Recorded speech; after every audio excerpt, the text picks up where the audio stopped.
Allah, the most merciful, the most compassionate. We live in an era when physical threats are not the only challenge facing believers. The real struggle is often hidden, subtle, internal. A war rages in hearts, minds, and intentions, frequently unnoticed, taking shape through soft whispers, gradual erosion, and insidious encouragements. When we consider how a hostile force, unseen yet persistent, works to mislead, distract, and corrupt believers in our age, we begin to see the danger in the commonplace, the trap in the familiar, and the threat in the everyday. In 2025, the environment is unlike that of earlier centuries. There is unprecedented access to information, entertainment, constant connection, and simultaneity of voices. At every moment, screens beckon with brightness, voices compete for attention, suggestions pour in, and temptations wear new guises. Against this backdrop, the assaults on a believer are adapted, refined, and relentless. The first line of attack is distraction. When the believer's mind becomes overburdened with trivialities, endless scrolling of social media feeds, viral videos, notifications, trending debates, those moments which should be reserved for reflection, for supplication, for reading the book are squeezed out. The heart, once attuned to the remembrance of the Lord, becomes dull. The tongue, once conscious of the need to glorify, becomes slack. These distractions are not overt temptations, but slow suffocators of spiritual life. A message pings reply, a video autoplays watch, a debate ignites center. Over time, the believer comes to accept that busyness is piety, that constant engagement is virtue, that silence or pause is waste. The very weapons used are tools we think are benign or even beneficial, yet their accumulation suffocates the soul's capacity for connection with the divine. Alongside the ceaseless noise, another form of assault is normalization of what was once shocking. In past generations, certain acts of immorality, indecent speech, corruption of virtue, would be condemned openly, rejected by common conscience. But today, through films, songs, memes, advertisements, jokes, and half-truths, disobedience is subtly framed as liberation, permissiveness is spoken of as progress, and boundaries are dismissed as outdated.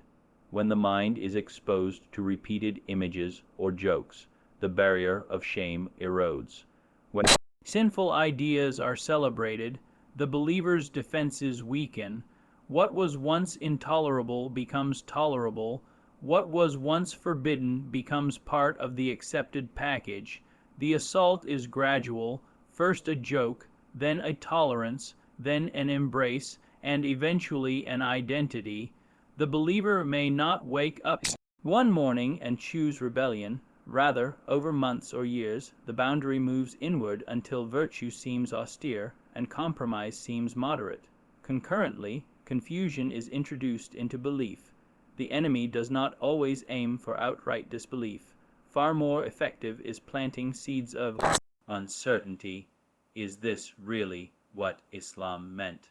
Maybe the old interpretations no longer apply. Isn't Islam supposed to evolve? What if we misread certain verses? Such thoughts are not pushed violently, but whispered. Especially among younger minds seeking authenticity and relevance, such doubts can breed. As uncertainty grows, the believer begins to lean on personal reasoning more than on tradition, on emotion rather than guidance, on desire rather than discipline. When the ground of certainty is unsettled, the believer becomes susceptible to adopting ideas, religious or secular, that seem attractive, just, or modern, even if they contradict foundational truths. The assault is subtle because it masquerades as inquiry. It looks like open-minded thinking, progressive thought, or religious reform, but underneath it divides heart from guidance. Another domain of attack is interpersonal friction and division. Even when two believers stand on common ground, pride, stubbornness, and ego whisper in their ear. The threads of unity among the community are frayed by envy, sarcasm, verbal jabs, sectarianism, and criticism. Instead of mercy, we see harshness. Instead of soft speech, we see mockery. Instead of listening, we see scorn. When believers feud over minor differences, the spark of discord spreads as the community fractures. Collective strength, the shared support, and the communal remembrance weaken. The hidden enemy translates small disagreements into deep wounds, small irritations into lasting grudges, small insults into division. While we suppose we are defending truth, we may actually be sustaining bitterness. And as hearts cool toward one another, the ambient love for the deen cools with it. Yet another way this enemy strikes is envy, jealousy, and comparison. The believer is shown through curated lives on screens how others live better, appear more successful, enjoy more comfort or youthful appearance, possess more wealth or fame. The heart burns inwardly, gratitude fades. The believer begins to covet, to resent, to measure his own worth by external status. The comparison trap drains contentment, and even righteous deeds become tainted by seeking praise or prestige, instead of sincere worship. One may act for reputation. Instead of genuine charity, one may sacrifice out of show, and gradually the heart is bent. Enmity toward what others have weakens reliance on what Allah has provided. The attack is effective because it leverages a natural human weakness and amplifies it through mass media, highlight reels, and selective exposure. In addition, procrastination becomes a powerful instrument. The voice says, begin tomorrow, start next week, repent when you find time. Those commitments to renewed worship, memorization, fasting, charity, each postponed gently, delayed by plausible excuses, hidden by the busy calendar. Year after year, the believer tells himself, soon I'll be better. Meanwhile, the opportunity diminishes. What was once urgent becomes nebulous. The moment of resolve passes, and the heart grows harder. The danger is not immediate annihilation, but slow erosion. The delay, over time, becomes refusal, and the refusal becomes neglect. And so the believer, ever intending, never arriving, drifts. Another invasion works in the sphere of overconfidence and complacency. If a person sees themselves as pious, they can fall into self-delusion, neglecting introspection and humility. The thought arises, I am safe, I am stronger than most, I have no grave sins, and thus vigilance is lowered. The heart becomes blind to subtle faults. The believer may judge others harshly while dismissing their own weaknesses. When the enemy sees complacency, gates of arrogance and hypocrisy open wide. So the assault is sometimes to lull us into a false security. Moreover, emotional turmoil is used as a weapon. Loss, pain, injustice, heartbreak, anxiety, fear all triggers our opportunities. When the believer is distressed, the whisperer nudges toward despair, bitterness, resentment, anger, or distraction by ephemeral comforts. Instead of turning to the divine, one may turn to destructive coping, addiction, escapism, worldliness. Grief becomes a tool to weaken trust, to question mercy, to isolate oneself. What could have been a pathway toward submission becomes instead a chasm of disconnection. The mind, unsettled, searches for distraction. The heart, wounded, resents accountability, and faith is tested. The less resilient the soul, the stronger the push. Financial temptation is another vector, the allure of quick gain, shady deals. Gambling, unethical partnerships, exploitation. all presented as normalized risk or entrepreneurial boldness. The believer may be coaxed to compromise honesty, to shortcut fairness, to accept bribes, to evade accountability. Prophet seduces the conscience, and excuse after excuse is crafted. At first, it's small, a little stretch, a little lie, a little bending, then it becomes permitted in the heart. The assault specializes in framing compromise as pragmatism, deception as strategy, shortcuts as cleverness. The believer may justifying minor corruptions, not seeing that the slip is the start of the slide, the justification, the beginning of the trap. Social influence and peer pressure are yet more subtle tools. Friends, admired figures, community leaders, influencers, those admired or followed, often become conduits of misguidance when they minimize boundaries, glamorize sin, or encourage laxity in worship. The believer seeks belonging, approval, acceptance, and so may adjust boundaries to fit in. When the circle normalizes what was once against the standard, the heart concedes. We may not realize that our circle has grown dark until we find ourselves far from light. Thus, worship, dress, speech, and conduct are gradually compromised to match the group, to avoid blame, to maintain social currency. Likewise, overemphasis on worldly success status, recognition, certificates, titles, influence can become a mask which hides spiritual decline. The believer devotes more energy toward career, reputation, credentials, influence, followers, likes. Worship becomes secondary, charity becomes branding, humility becomes public display, and the inner life is neglected. The result is a life that appears successful by worldly standards but hollow in its inner core. The accident is that spiritual failure remains hidden behind a facade of achievement. When the assault is on ambition and identity, the believer becomes trapped by what he does rather than who he is in relation to the divine. Intellectual pride is deployed to mislead as well. A believer who studies may become arrogant, thinking he knows more than scholars, discarding humility, making dismissive judgments, turning knowledge into weapon rather than tool.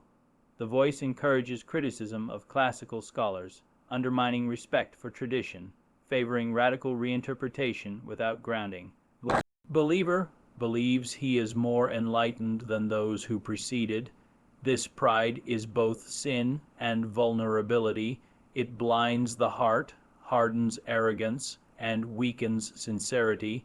The enemy never confronts with brute force, but co-opts the mind with vanity. A persistent attack is the distortion of intention. Every act can be questioned. Was that prayer for Allah or to be seen? Was that charity to help or to impress? Was that fasting out of devotion or to claim piety?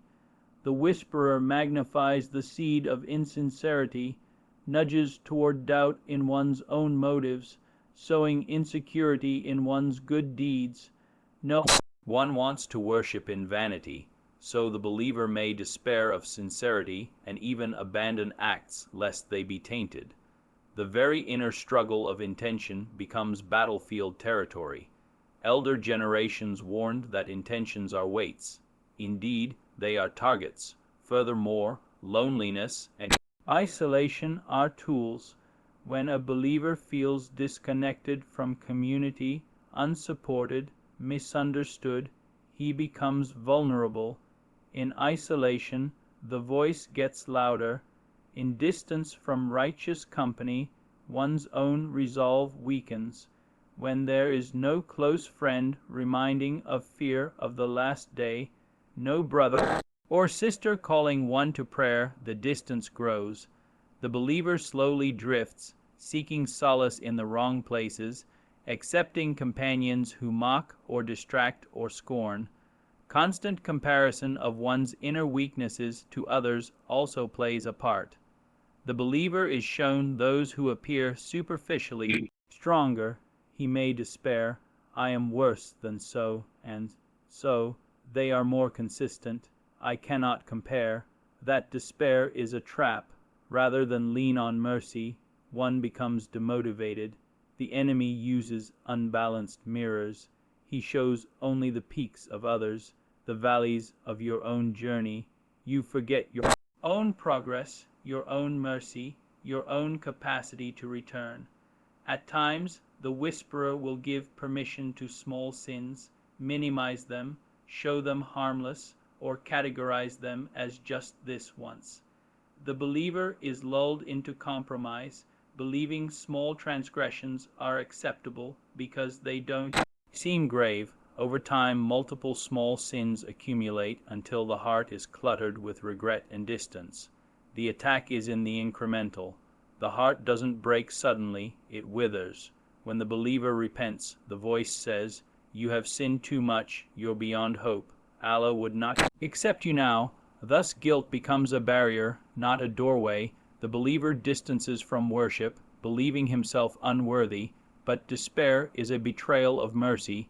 The assault is to stop the return before it begins. Yet even worship itself is not exempt. The believer may perform rituals mechanically, without feeling, without connection, without humility. The whisper suggests, your recitation is low quality, your concentration is poor, what's the use? So the believer doubts the value of prayer, abandons it partially, or becomes inconsistent. What began as sincere becomes routine. The heart withdraws while the body appears erect in worship. Another aspect is focusing excessively on minor ritual technicalities while neglecting the spirit. One might obsess over minor errors, minutiae, external correctness, while the heart remains dead. The enemy encourages legalism without love, form without substance. The believer may see outward compliance, but inward emptiness.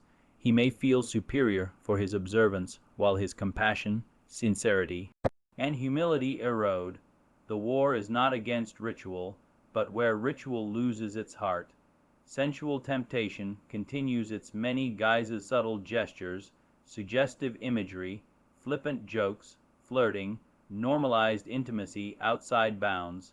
The media, entertainment industry, easy accessibility to prohibited content, they all conspire to weaken resistance. Before one commits, one often is drawn by images, thoughts, jokes, comments. The whisperer prepares the mind for transgression. Recognition of modesty erodes gradually. The believer may not intend the fall, but he is softened by repeated exposure. Physical health and vanity are also targets. The believer may become overly preoccupied with appearance, fitness, trends, body image. When self-image becomes the focus, worship becomes secondary, humility is lost, and effort becomes toward impression rather than worship. The enemy whispers that beauty is for display, that modesty is straitjacketing, that outward perfection gains acceptance. The believer may neglect the inner self while polishing the outer. Similarly, the dimensions of time and planning are attacked. The believer is guided to mismanage time, procrastinate, fill every slot with lesser things, refuse silence, refuse solitude. Days are swallowed by routine. Weeks pass with little spiritual progress. The enemy's success is when the believer looks back at a year and sees how little changed. Then despair or complacency sets in. The cycle repeats.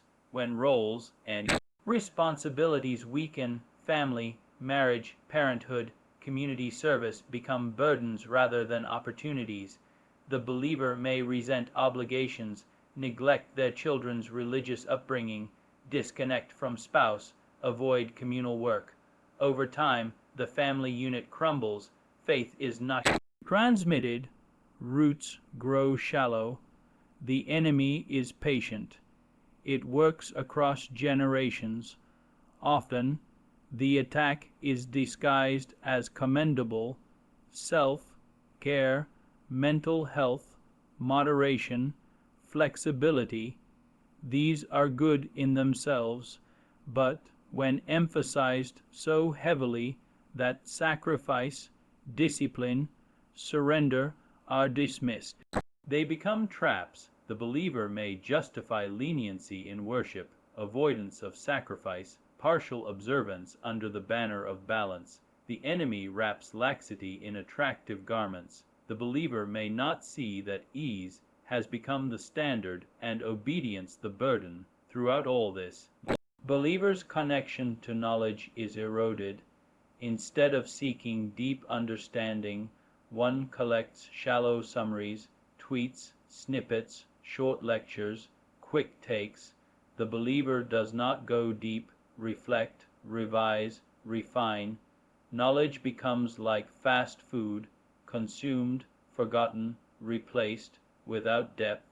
The heart remains unanchored. When difficulties come, superficial knowledge fails. The whisperer encourages skip, shortcut, opinion over scholarship. The believer begins to believe that he knows enough already, but real resilience comes from deep roots of knowledge. Finally, the environment itself is weaponized. Cultural trends, laws, social norms shift gradually to oppose divine guidance. Laws may legalize what is immoral. Institutions may favor corruption. Public spaces may empower vice. The believer is pressured continuously, conform or be marginalized, adapt or be isolated. Cumulative weight of surroundings presses on belief, slows resolve, and corrodes conviction. The believer's strength is tested not in a moment, but in a lifetime of small compromises. In such a world, the attacks are many, varied, subtle, and overlapping. The believer may not feel a single blow. Instead, the heart gradually grows distant, the tongue becomes lazy, the resolve weakens, the eyes wander, the listening ears dull, the compassion cools. The internal fortress is breached not by a mighty siege, but by hundreds of tiny holes, each one unnoticed until the structure weakens. The challenge is to become aware of the invisible war, to watch the self, to guard the heart, to renew connection, to seek knowledge, to fellowship with the righteous, to fasten one's commitment to the one who sees the unseen, to choose submission while many choose ease, to remember that despite what the world may whisper, obedience is still nourishment, sacrifice is still dignity, and the straight path is still the way.